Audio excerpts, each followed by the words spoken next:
This is David with the Paranormal Sessions podcast. Um, as I had mentioned in the last video, I was going to do something a little bit different. I've been doing some research in unusual paranormal activity, and some of the ones I did research on, I tended not to believe, or maybe they're questionable, so I decided not to use them. But I did find one, and I found this some time ago, that I really found it interesting. And it's about the cursed demise of Christopher Case.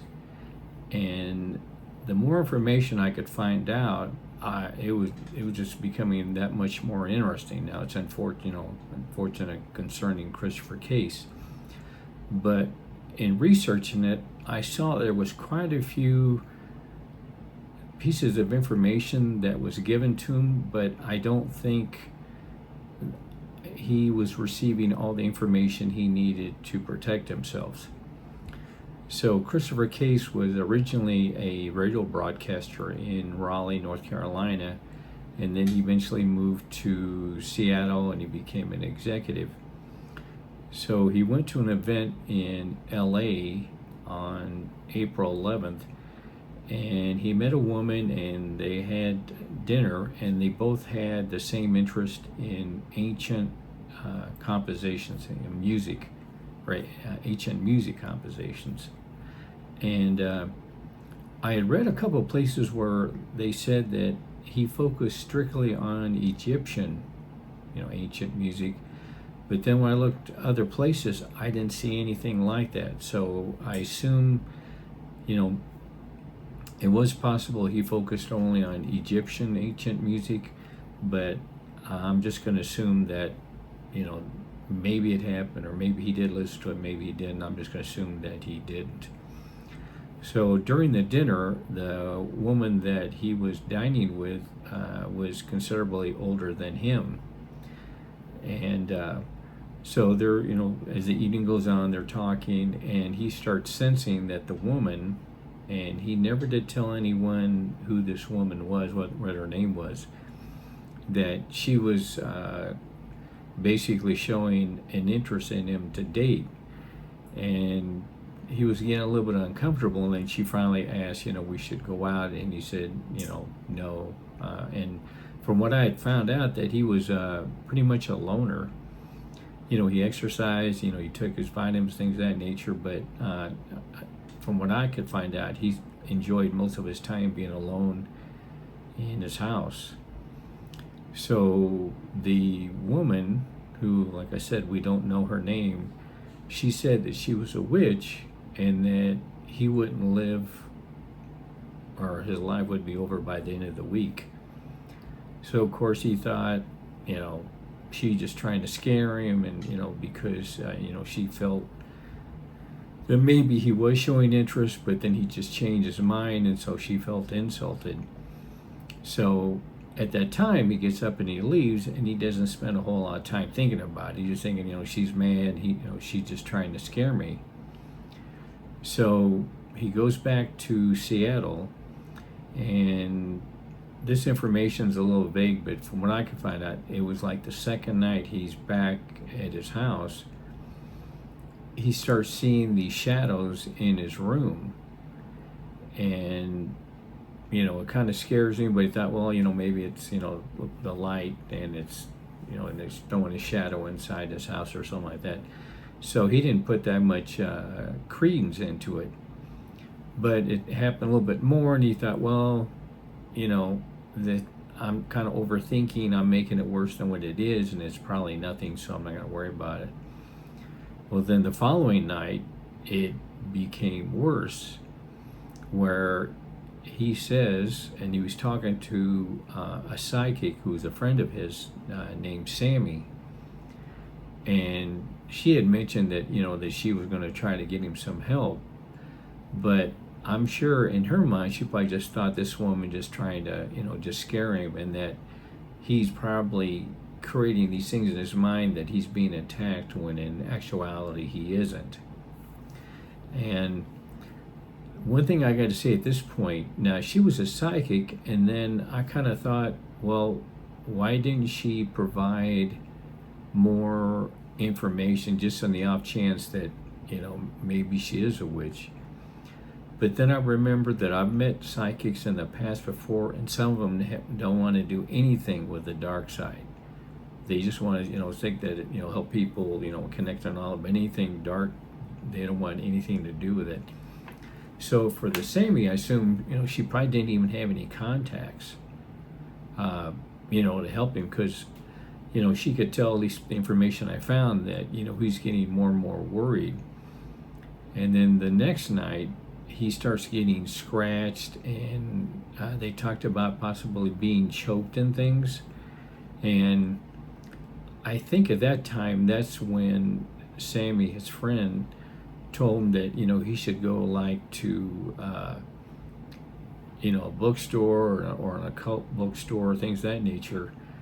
And that was probably the first thing I thought, that if this person actually thinks he's being attacked, now if he had come to me, I would naturally think, you know, maybe he's overreacting. But when you start going into more detailed tour, I would tend to think that, you know, she would take it more, you know, that maybe there's a possibility. But, you know, maybe she's never ever read any information about witches, that, you know, maybe that's, you know, they really don't exist, or if they do exist, they really don't have that kind of power. So from what I can gather, she mentioned he went to an occult bookstore, which for me, that'd probably be the last place, because they're trying to cover, and the few times I went with a person, this friend of mine, I just wanted to see what they have. You know, they had a lot of crystals and things and whatever. And they had a few, you know, religious things, but they were more like generic, because, you know, they didn't want to, you know, focus just on, like, you know, Protestants or Catholics or whatever the case might be. They just wanted to serve that, you know, something that anyone could be able to use that. And that's where I think that was the first, at least in my mind. You know, now I don't know the whole story, because maybe she told him other things, but for me, that would have been the last place I would have had him to go, is to an occult bookstore. You know, I would have recommended at the time, you know, reach out to a priest or a pastor, and they never really said if he was into religion or not.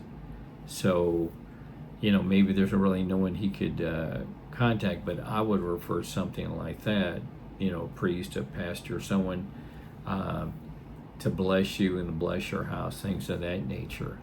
And, you know, that's not a cure-all for everything, but it would help minimize the activity in his house. So when he's getting choked, you know, on that night, then he really started to panic. And then the following night, he stayed at a hotel.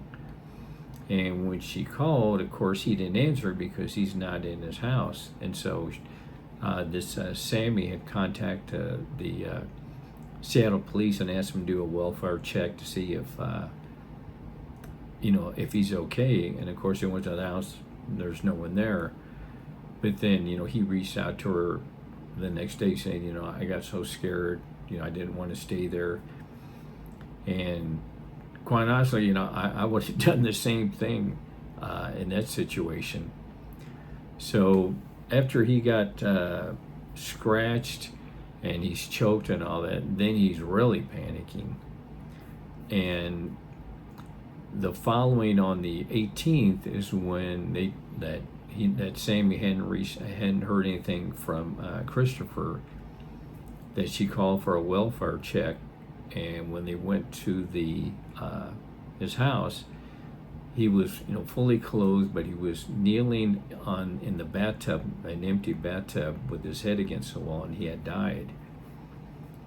And they said they found salt all around the corners of the baseboards. And when I saw that, I said, well, I don't know if it was Sammy or someone else suggested it, but I've seen this happen quite a bit.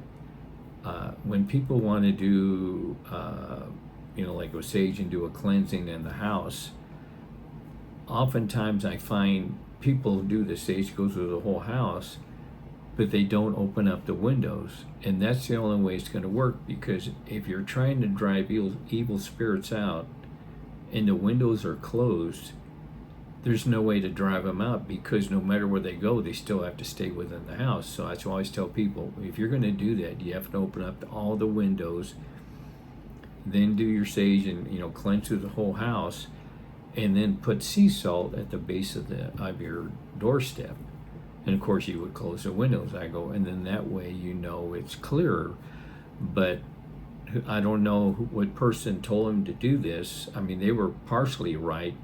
I mean, I always recommend you use sea salt, just regular salt.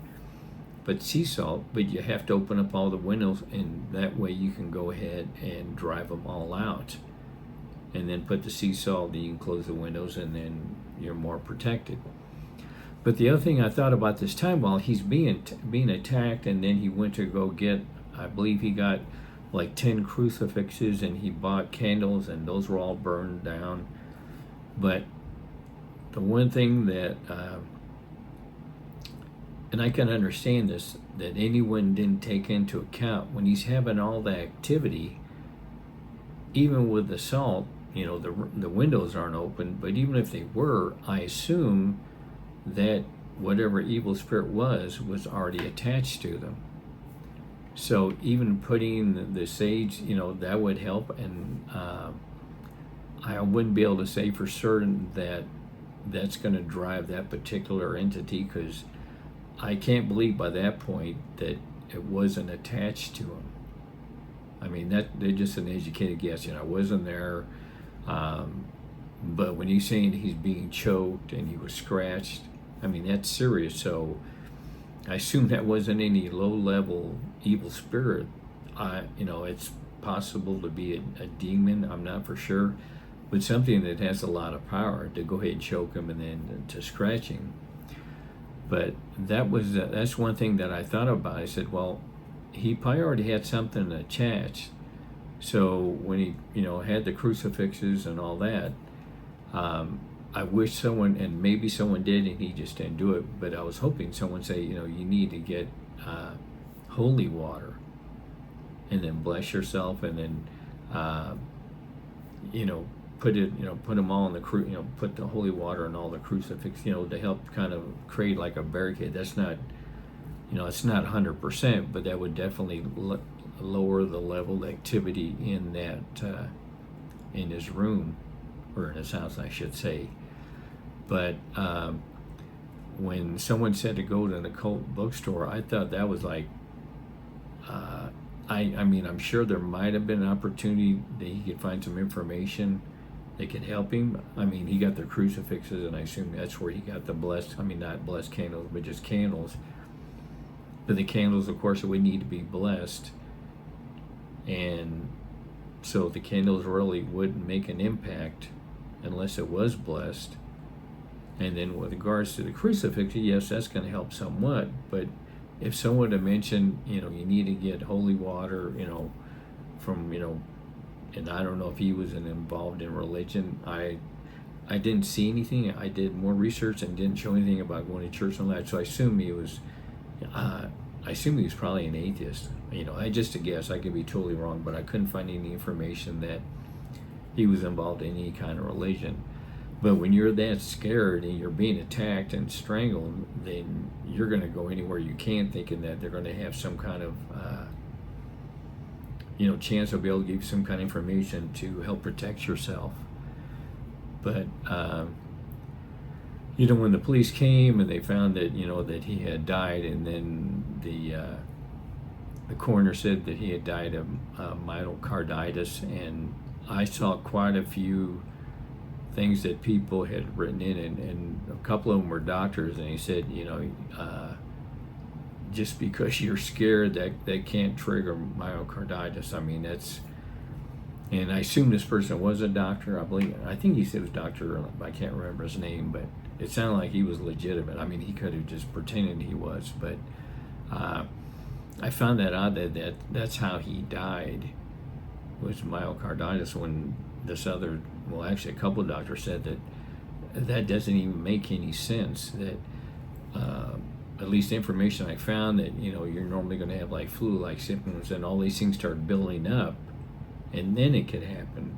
But it just doesn't happen a couple of days and that's it. But when I saw that, the story about that Christopher case and the things that had happened, now, maybe it was all in his head and maybe none of this happened, but personally, I believe it. Especially when he said he was strangled, and then he even moved out of his house to stay at a hotel. That shows that he was pretty scared. If you're going to go through that trouble, that you don't even want to stay in the house. But I wish, at that time, that he happened to know someone who was like a psychic medium, and that way they could kind of direct him. Like, if I had talked to him, and I've met people that I've investigated their house, and the more I would talk to them, I would tend to think, and I'm no psychiatrist, so it's, I'm just only going by my gut feelings, that sometimes they were exaggerating, or they made it worse than it actually was. Because there was times that they just knew they had all this evil activity, and I would go in the house and I said, my situation, I have to go into where, the most activity was, that you saw. I go, and I'll sit in there in the dark for about 5 to 10 minutes. I go, and if they don't come at me in 10 minutes, there isn't anything. And a few times I did that, and they were sure that there was something there. And I said, well, no activity. And I've gone to other houses, and I barely sat down, and as soon as the lights went off, the hairs on my arm already starting to stand up, and I could see, the movements and things. And since I have the connection, I know there's something there.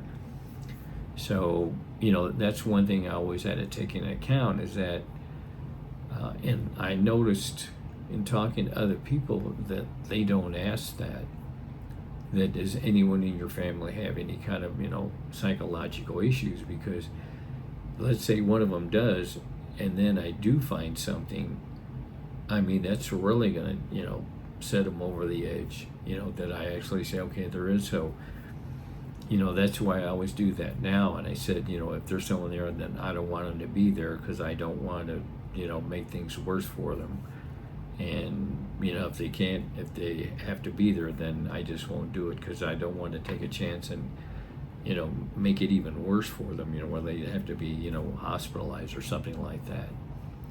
But that was probably one of the most interesting ones that I ever saw, because the more I read about it, and then I went online and checked other places, and there was some conflicting information. But when he talked about ancient music, and then I read that one part where someone said it was, he focused solely on Egyptian music. I just happened to do some quick research, and back then, when, they had the pharaohs and all that they believed in 1,500 gods. Now, I don't know how you could even believe in 1,500, but I would think, this is just an educated guess, that back then, a lot of the, the music they did have, that ancient music, I'd have to almost guarantee there's some music that you would play, like for evil gods or whatever. If it's 1,500 gods that they followed back then, I can't believe there was at least, 40 or 50 of them that were evil gods, at least in their minds. So, but then, I checked more about they only focused on Egyptian ancient music. I didn't see anywhere else, and I thought, well, I'm not going to put a whole lot of faith in it. But even in the other music, no matter what, country he had focused on, ancient music, a lot of that it has to include some kind of, I don't want to say demonic music, but music that would be more catered to someone that believes in evil and things. I'm sure they had some music that was uplifting and things, but then there was also ones that were more dark. So I really like this one. I'd run across this, I think, what was it, about 4 or 5 months ago, and I thought about doing something like this. And there's a few others that I found that are just as interesting as this. And this is a one-time thing. Now, if people say, they want me to find other ones, which I already have, and that you want me to talk about it, I'll do that periodically. But, as I had mentioned in the last video, sometimes I just don't have any. Like this week, there's been like no paranormal activity at all. I'm starting to see a little bit of the yellowish white light, but nothing. I mean, I've been burning a blessed candle because, when the yellowish white light disappeared, I thought, well, I better go ahead and start burning that again. So, provide some additional protection.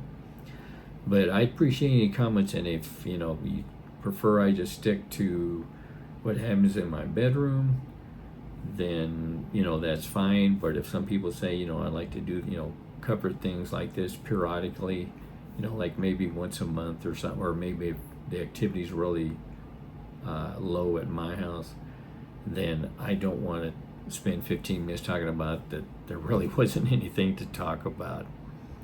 So, just let me know, whether you like it or not. But like I said, there's quite a few, and there's one that I would, people want me to do it again. This other one, I'm like totally flabbergasted. After everything this person went through, they still said that they were an atheist. And that in itself gives me a lot of concern that after, and this person had gone through a lot, and they're still saying they're atheists. That gives me pause that, that maybe this person hasn't separated themselves from evil like they think they have. Because if I cover this story, I would have bet, before I got to the end, I would have bet money this person, was going to church and, do the sacraments or, whatever religion they chose to, but this person was still an atheist. And as soon as I read that, I go, I'd almost bet money that maybe not this week, not this month, maybe 5 years from now, it's all going to come back, because he really hasn't denounced evil. If he says he's an atheist, it means, I'm good. There's, there is no good and evil. There's just, us. So I'm sorry I had this a little bit longer video, but I found this really interesting. Now, I feel sorry for, for Christopher Kaysen, and, I assume he had family, but I found it interesting that it was just kind of a series of missteps. Now, I don't blame anyone, because I didn't hear all the information that was given to him. And a lot of times, like when I've talked to people, and I'll tell them, you need to do this, this, and this, and they get so worked up, and then they'll call me back, and I go, no, I meant, I told you to do this, not this and that. But they get so worked up, they just want to try to get everything, the issue resolved in one day. And, that could easily happen to Christopher Case, that they gave him the information, but he was so scared now that he was forgetting half the information someone gave him. So it's quite possible he could have got all the information he needed, but he was so scared. And if I was in a situation, I probably would have been scared like that. I mean, of course, for me, that would have been many years ago that would have got to me, but I would have been that scared, and then I probably would have screwed up with how I'm supposed to protect myself. So like I said, I appreciate any comments, whether they're negative or positive, and if you like me to do that periodically, and what I'll do, at least for the near future, if it's like really slow at my house, there's not really anything to report, then I'll go ahead and cover another story. But I found this one really fascinating. I mean, like I said, I feel sorry for this man that, and I believe this person who said she was a witch, I honestly believe she's a witch, because I've read other articles from exorcists, and they've encountered witches, and the things that they could do, that the exorcist was shocked that they had that kind of ability. So saying that he was not going to live, no more than by the end of the week, I totally believe it. So I appreciate everyone watching. Thanks.